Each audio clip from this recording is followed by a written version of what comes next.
오늘 보신 말씀은 신약성경 59면에 마가복음 4장 35절부터 41절 말씀까지를 제가 한 절 읽고 여러분들 한 절 읽고 교독하며 읽도록 하겠습니다.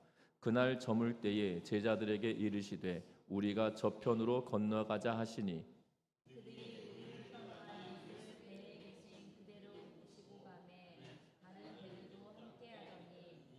큰 광풍이 일어나매 물결이 배에 부딪혀 들어와 배에 가득하게 되었더라.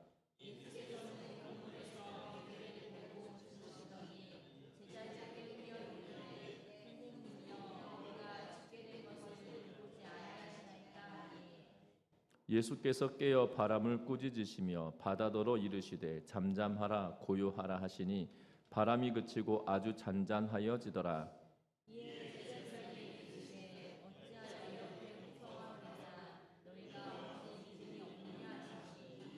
같이 읽습니다. 그들이 심히 두려워하여 서로 말하되 그가 누구이기에 바람과 바다도 순종하는가 하였더라. 아멘. 우리 서로 인사 나누고 말씀 나눕니다. 사랑하고 축복합니다. 미국의 니킬슨 선장이라고 하는 분이 히로인이라고 불려지는 배를 타고 이 바바도스 동쪽을 항해하고 있었다고 합니다. 이 바바도스라고 하는 이 나라는 이 카리브해 섬나라 가운데 하나인데요. 익숙하지 않은 그러한 나라인데 왜 익숙하지 않냐면 지금 2025년 기준으로 이 바바도스라고 하는 나라에 대한민국 사람이 한국인이 한 명도 없는 그러한 나라라고 합니다. 이게 참 드문 일입니다. 어느 곳에든 간에 대한민국 사람이 한 명 정도 있는데 이 한 명도 없다라고 이야기하는 곳이죠. 그래서 익숙하지 않은 나라이기도 합니다. 어찌되었든 바바도스 동쪽 해안을 항해하고 있던 때였습니다. 그 배 안에 선원 가운데 조지라고 불려지는 한 사람이 있습니다.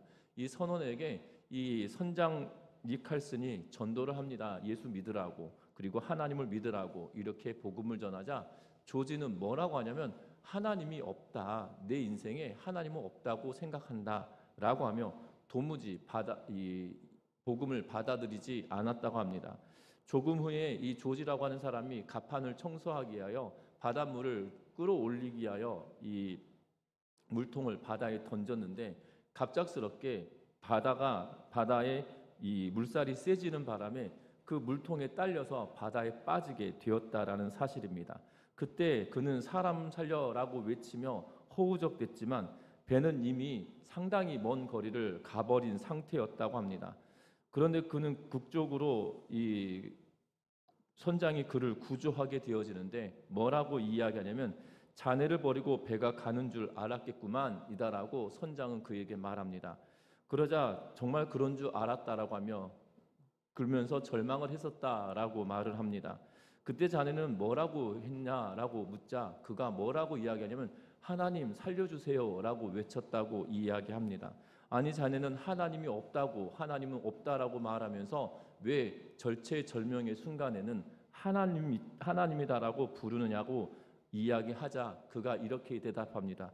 그것은 편안히 탁상에 앉아서 논쟁할 때나 하는 이야기지만 내가 죽게 생겼는데 뭐라도 붙들어야 되지 않겠냐라고 하면서 그래서 하나님 살려주세요라고 이야기했다고 합니다.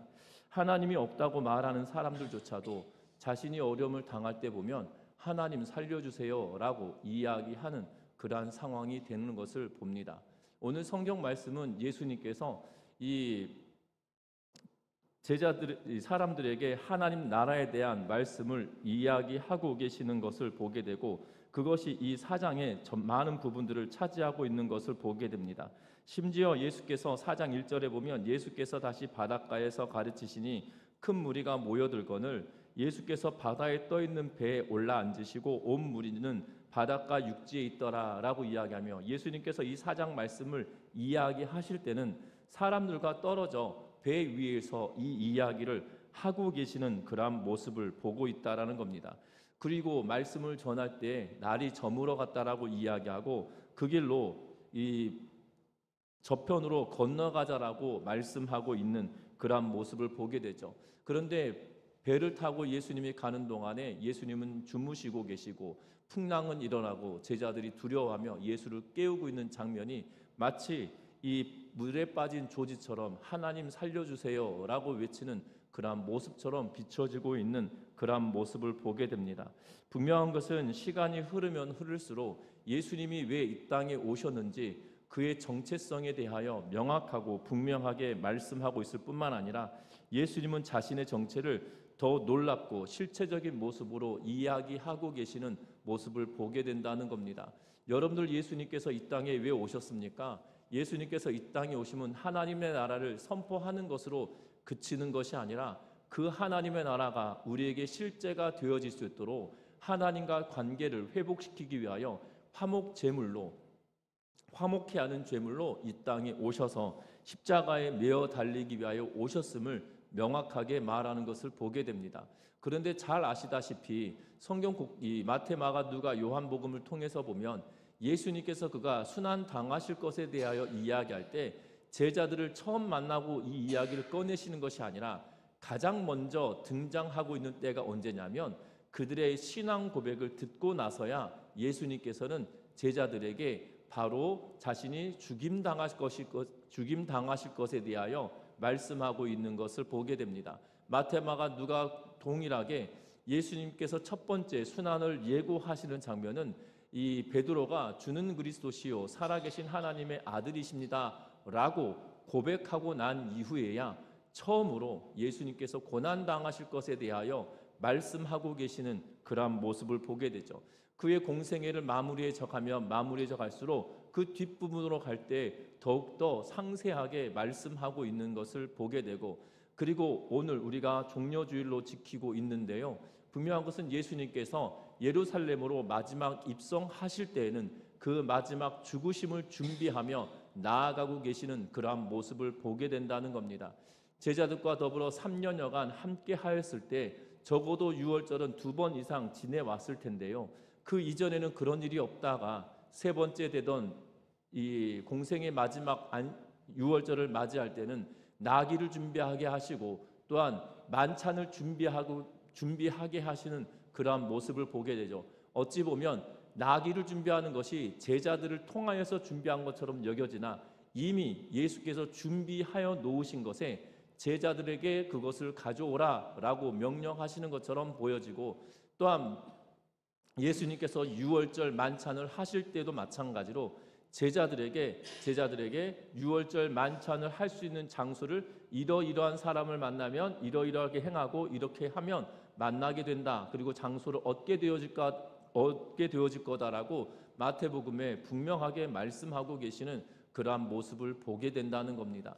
분명한 것은 그의 생애를 마무리해 가면 갈수록 더 명확하고 분명하게 예수님이 어떠한 분이신지 말씀하고 계시고 있다라는 사실입니다. 특별히 오늘 본문의 말씀에서도 예수님의 정체가 어떠한 분이신지를 우리에게 보여주는 그러한 면모를 보여주고 있다라는 사실인데요, 오늘 말씀을 통하여서 혼돈의 세력까지도 잠잠케 하시는, 만물을 다스리시는 주 되시는 분, 바로 예수 그리스도를 다시 한번 바라볼 수 있는 복된 시간 되시기를 주의 이름으로 부탁드립니다. 35절과 36절 말씀을 다시 한번 같이 읽어봅니다. 35절과 36절 말씀입니다. 그날 저물 때에 제자들에게 이르시되 우리가 저편으로 건너가자 하시니 그들이 무리를 떠나 예수를 배에 계신 그대로 모시고 가매 다른 배들도 함께 하더니. 아멘. 오늘 이 말씀을 통해서 보면 우리가 저편으로 건너가자라고 이야기하고 계시는 모습을 봅니다. 그런데 그날 저물 때라고 말씀하시는데요, 그날 저물 때라는 표현은 이 사장의 문맥을 쭉 읽어보다 보면 예수님께서 비유를 통하여 제자들에게 말씀하실 때였었던 것을 보게 되고, 예수님께서 제자들을 훈련시키고 계시는 연속 가운데 있는 것을 말하고 있는 것을 봅니다. 그러면서 예수님께서 제자들에게 가르치실 뿐만 아니라 지금 수많은 무리들과 함께 있던 그때에 예수님께서 배를 띄워 제자들과 함께 말씀을 가르치고 계셨던 그 상황에 이제는 이 갈릴리 호수, 오늘 본문에는 바다라고 불려지는 저편으로 건너가고 있는 그러한 모습을 보게 된다라는 사실이죠. 호수 다른 곳으로 건너가자고 제안을 하시고 그곳을 떠나고 있는 그러한 모습을 보게 됩니다. 그들이 무리를 떠나 예수를 배에 계신 그대로 모시고 가매 다른 배들도 함께 하였다라고 이야기하며 예수님께서 호수 건너편으로 옮겨가자라고 이야기하실 때 그들은 순종하며 나아가고 있는 모습을 보게 됩니다. 분명한 것은 예수님께서 말씀을 하시고 그 말씀에 순종하고 나아가면 어떤 일이 있어야 될 것 같으신가요? 우리들에게 안락하고 평안한 일들이 있으면 참 좋겠습니다. 예수님의 말씀에 순종하고 나아가면 기쁜 일만 있고 꽃길과 같은 그러한 삶을 살아가면 참 좋겠는데, 오늘 예수님의 말씀대로 순종하고 예수를 배에 계신 그대로, 지금 배에 올라가셔서 말씀을 가르치셨기 때문에 배에 계신 그대로 제자들은 바다 건너로, 호수 건너편으로 건너가고 있는 그러한 모습을 보게 된다는 겁니다. 순종하였습니다. 그리고 나아갔습니다. 마치 이스라엘 백성들이 모세와 더불어 순종하여 애굽을 떠나갔는데 이 평탄한 길로 갈 거라고 생각했는데 지금 어디에 딱 도착했냐면 홍해 바다 앞에 있는 것처럼 여겨집니다. 그리고 어떤 일이 벌어집니까? 뒤에서는 애굽의 군대가 추격해 오고 있는 그러한 모습을 보게 되죠. 앞으로 더 나아갈 수도 없고 뒤로 돌아갈 수도 없는 그러한 상황에 직면하여 있는 것처럼 보여집니다. 이스라엘 백성들도 모세와 더불어 기쁜 마음으로 환호하며 애굽 땅을 떠나왔지만 얼마 지나지 않아 순종하였지만 그 순종의 결과는 처참한 비참한 두려운 그러한 상황에 도달하게 되었다라는 사실이죠. 우리가 하나님의 말씀을 순종하고 따라가고 있지만 우리의 삶 속에 기쁜 일이 있는 것만이 아니고 감사가 넘치는 일만 있는 것이 아니고 세상 사람들이 말하는 것처럼 꽃길을 걸어가고 있는 그러한 인생이 되어지지 않는다는 사실입니다. 예수님의 말씀에 순종하여 바다 건너편, 호수 건너편으로 건너가고 계시는데 지금 순종의 결과가 무엇이냐면 37절 말씀 같이 한번 읽어봅니다. 37절의 말씀입니다. 큰 광풍이 일어나며 물결이 배에 부딪혀 들어와 배에 가득하게 되었더라. 아멘. 여러분들, 큰 광풍이 일어났습니다. 그리고 물결이 배에 부딪혀 들어옵니다. 그리고 배에 물이 가득하게 되었다라는 표현을 쓰고 있는 것을 보게 됩니다. 여러분들, 이 큰 광풍이 일어났다라는 표현은 어떤 표현이냐면 이 지진이 일어났을 때 쓰는 그러한 표현입니다. 그런데 지금 육지에 지진이 일어나면 어떤 상황이 되나요? 땅이 흔들리고 땅이 갈라지고 땅이 울퉁불퉁 오르락내리락 하는 그러한 상황에 직면하게 되죠. 지금 그 모양을 바다 위에 표현을 하는데 지금 어떠한 표현을 쓰고 있냐면 광풍 때문에 바다가 지진 나듯이 바다가 어마어마하게 흔들리고 있다라고 이야기하고 있는 그러한 모습을 보게 됩니다. 동일본 대지진 때문에 여러분들 엄청 깜짝 놀라지 않으셨습니까? 지금도 영상이 남아있는 것을 보게 되죠. 이 쓰나미가 몰려와서 수많은 사람들이 어려움을 당하고 심지어 원자력 발전소도 문제가 생겨서 작년 재작년에 이 오염수, 다시 말하면 이 오염수를 방류하는 문제 때문에 나라가 시끄럽기도 했던 그러한 때를 봅니다.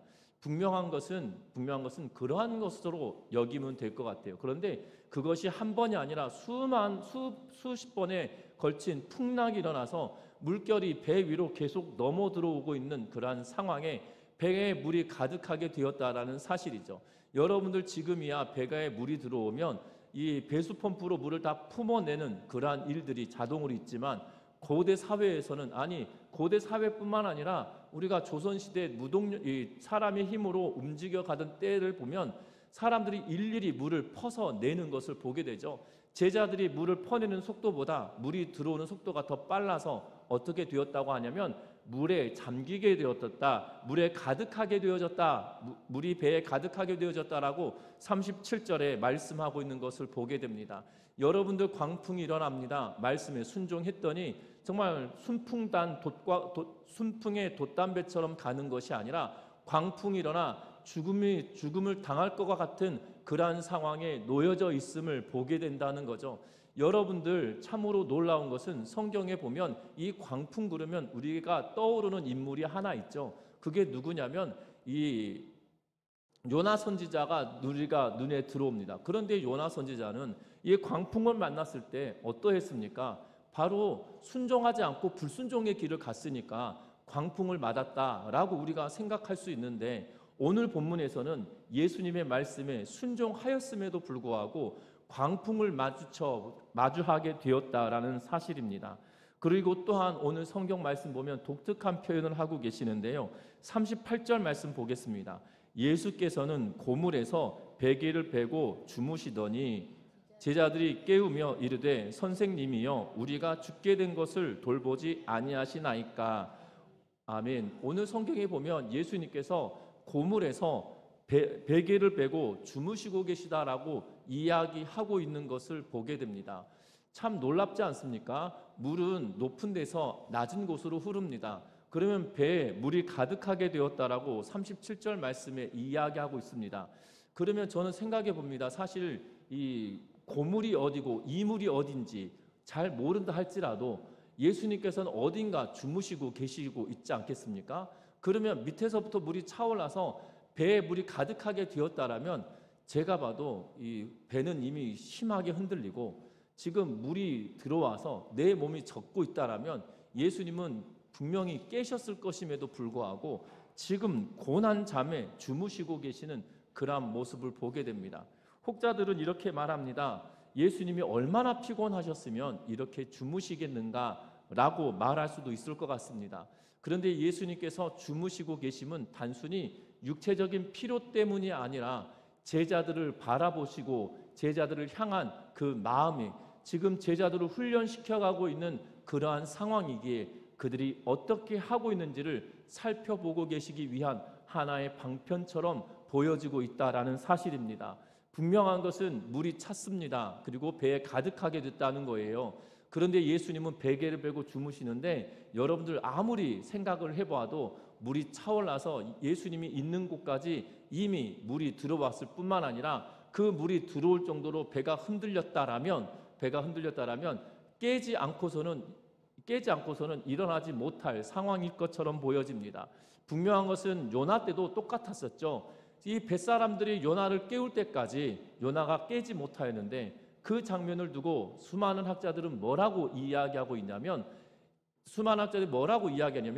요나가 영적인 깊은 잠에 빠졌다라고 표현을 하고 있는 것을 보게 되어집니다. 분명한 것은 예수님이 그러면 영적인 깊은 잠에 빠져서 예수님이 깨어나지 못하셨을까요? 아니라는 사실이죠. 예수님은 제자들에게 지금 하나님의 나라에 대하여서 선포하셨고 복음의 진보에 대하여서 이야기하셨고 예수님이 어떠한 분이신지 분명하게 보여주기 위한 도구로 지금 이 상황을 사용하고 계시는 그러한 모습을 보게 된다는 겁니다. 돌풍이 발생했습니다. 그리고 제자들은 예수님께 뭐라고 말하고 있냐면 우리가 죽게 된 것을 돌보지 아니하시나이까 라고 지금 제자들은 예수님께 말하고 있는 것을 보게 되죠. 이 말씀을 통해서 본다라면 문자적으로 번역하면 이렇습니다. 우리가 망하게 된 것은 당신에게는 아무런 관심 대상도 아닙니까? 라고 직역할 수 있을 것 같습니다. 그러면 이 말은 무슨 말입니까? 우리의 상황을 인식하면서도 우리를 도울 생각이 없으십니까? 라는 의도로 말할 수 있는 거죠. 또 다른 말로는 이런 말일 수 있습니다. 뭐라고 이야기하고 있냐면 이런 상황에서도 어떻게 편하게 잘 수 있습니까? 라고 예수님을 타박하는 의도로 이 두 가지 의미로 말하고 있는 그런 모습을 보게 된다는 거죠. 분명한 것은 이 둘 모두가 예수님의 마음에 합한 그런 모습은 아닐 겁니다. 평안을 유지한 채 깊은 잠에 빠져 있는 예수님의 모습을 보고 불평하고 그래서 깨우는 것처럼 보여지지만 분명한 것은 이 상황을 통하여 그분이 누구신지를 보이기 위한 또 다른 도구로 사용하고 있다라는 사실입니다. 예수님은 능력의 하나님이셨던 분을 우리는 기억합니다. 여러분들 예수님께서 천국 비유를 말씀으로만 하셨습니까? 그렇지 않았다라는 사실입니다. 3장에 보면 예수님을 바알세불의 힘을 빌려서 귀신을 쫓아내었다, 사람들을 고쳤다라고 이야기합니다. 또한 안식일에 손 마른 자를 고쳐내었던 사건도 기록합니다. 뿐만 아닙니다. 예수님께서는 중풍병자와 나병 환자까지도 고치셨음을 계속 마가는 기록해 놓고 있는 것을 보게 되죠. 질병을 고치고 또한 나병을 고치고 문둥병을 고쳤을 뿐만 아니라 중풍병자를 고쳤을 뿐만 아니라 손 마른 자도 고쳐내셨으며 분명한 것은 예수님께서 놀라운 역사를 보여주셨다는 사실이에요.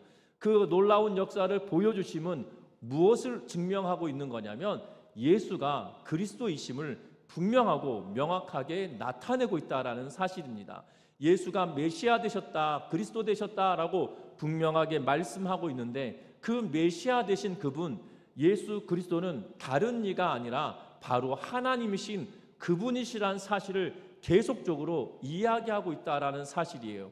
예수님은 스스로가 뭐라고 지칭하고 있냐면 나는 인자다라고 이야기하며 인자한 사람이란 의미의 인자가 아닙니다. 그것은 사람의 아들이다라는 의미의 인자입니다. 그래서 한자를 보면 사람 인자에 아들 자자를 쓰고 있어요. 그래서 예수님은 자기를 지칭할 때 나는 그 사람의 아들이다 라고 이야기하며 그 사람의 아들이라고 표현하는 것은 다니엘서 7장 14절 이후부터 등장하고 있는 하나님께서 예수 그리스도에 관한 지칭할 때 사람의 아들과 같은 이가 보좌에 앉으셨다라는 표현을 쓰고 있는 것을 보게 되고 그 다니엘서에서 말하는 그 능력의 하나님 되시는 그 사람의 아들 같은 존재라고 하며 예수님은 스스로 이야기하고 있고 그분에 대하여 명확하게 드러낼 방식으로 오늘 이 풍랑을 사용하고 있는 모습을 보게 된다는 겁니다.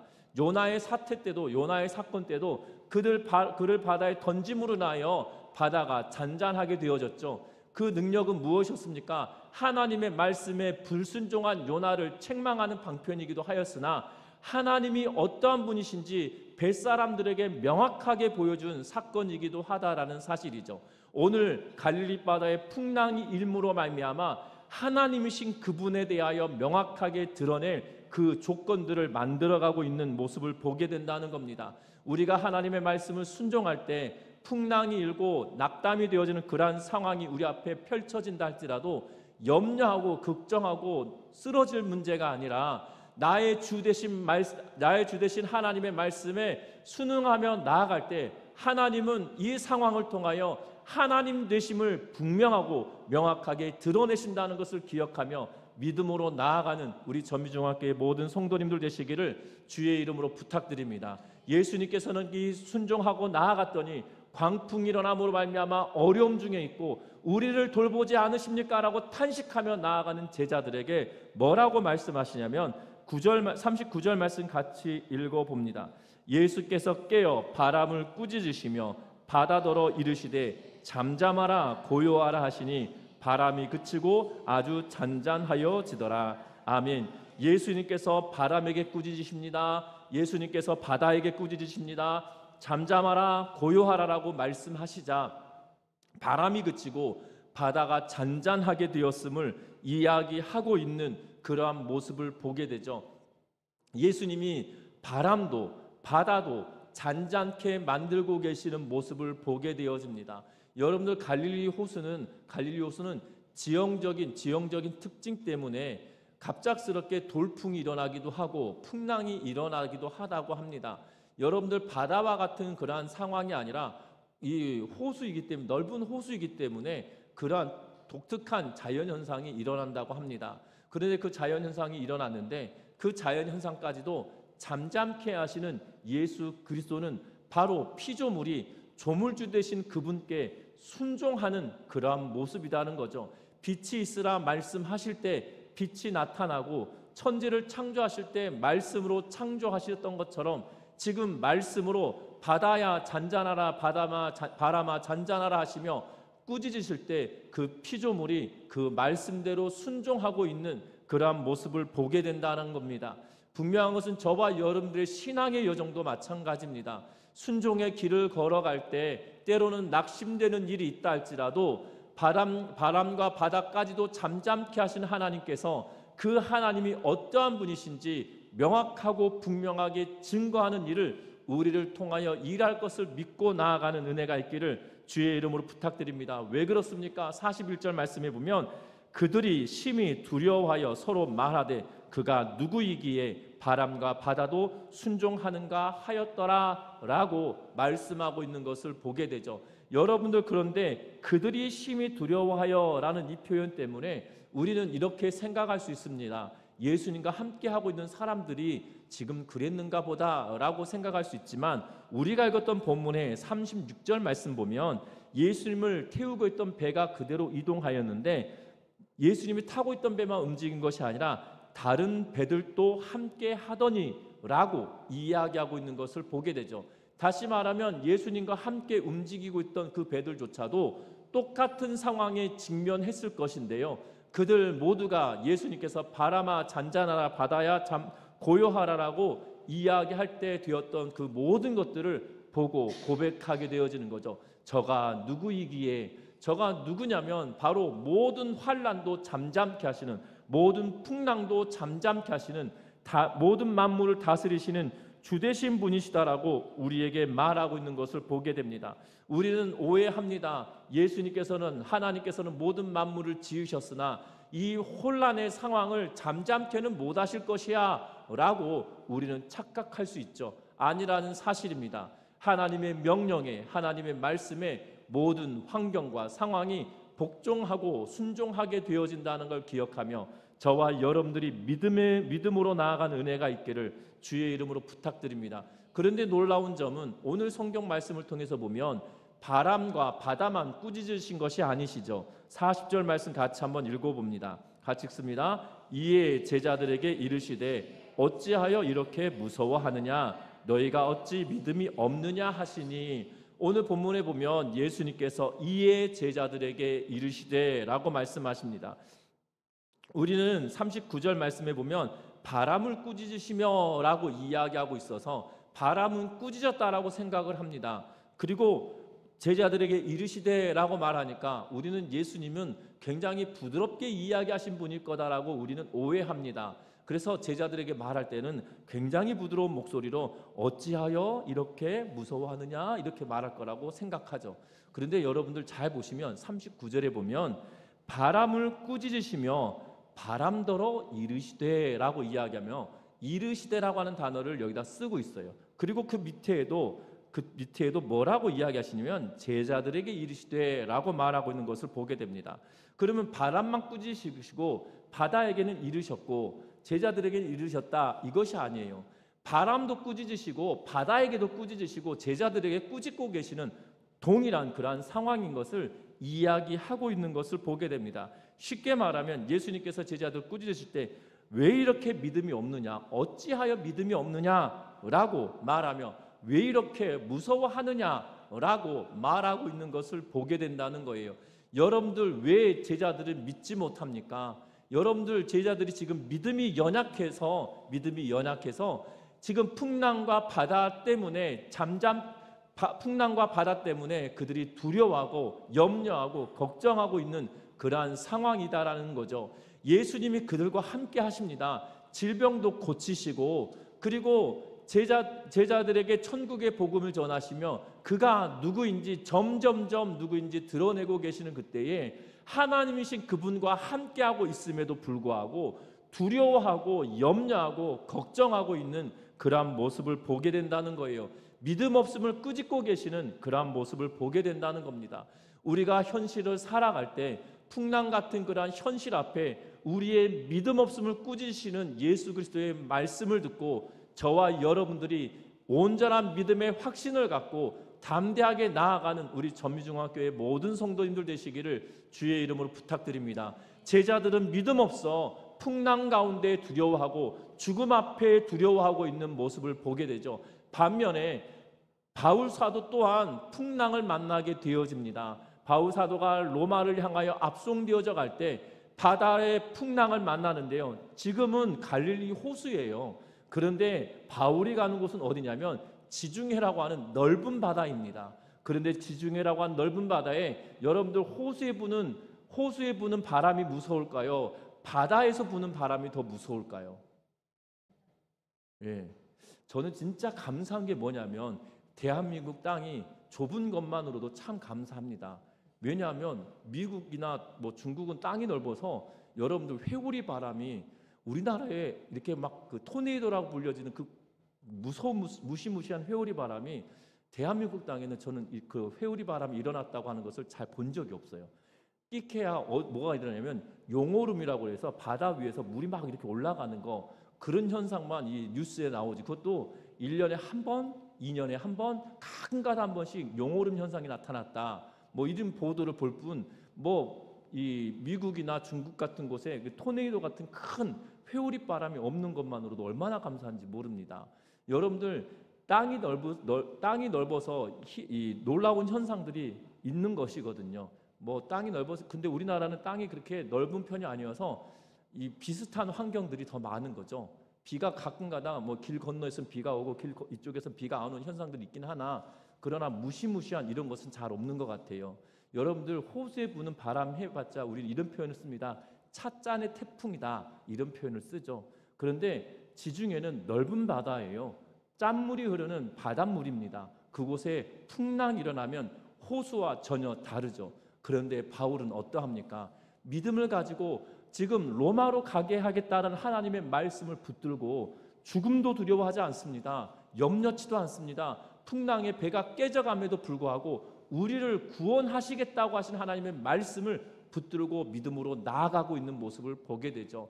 여러분들, 저와 여러분들도 마찬가지입니다. 내 안에 예수께서 성령으로 함께하고 계시다는 사실이에요. 그렇다면 모든 혼란도, 또한 혼돈의 세력조차도 잠잠케 하시는 예수 그리스도를 바라보고 나아가고 믿고 나아가기에 두려워하고 염려할 것이 아니라 하나님의 살아계심을 드러낼 기회가 되어진다는 것을 기억하면서 믿음으로 굳건하게 붙들고 나아가는, 주만 붙들고 나아가는 우리 전미중앙교회 모든 성도님들 되시기를 주의 이름으로 부탁드립니다. 어찌 보면 지금 대한민국은 참으로 혼돈의 시대를 살아가고 있습니다. 이 혼돈의 시대에 저와 여러분들이 예수 그리스도를 믿는 믿음을 부여잡고 믿음으로 순종하며 나아갈 때 이 혼돈의 상황도 정제되어지고 잔잔케 되어질 거라는 확신을 가지고 나라와 민족을 위하여 기도하며 믿음으로 순종하며 살아가는 우리 전미중앙교회 모든 성도님들 되어서 저와 여러분들 통하여 하나님이 하나님 되심을 드러내는 도구가 되어진다는 사실을 기억하면서 믿음으로 끝까지 충성하며 살아가는 우리 전미중앙교회 모든 성도님들 되시기를 주의 이름으로 부탁드립니다. 기도합니다.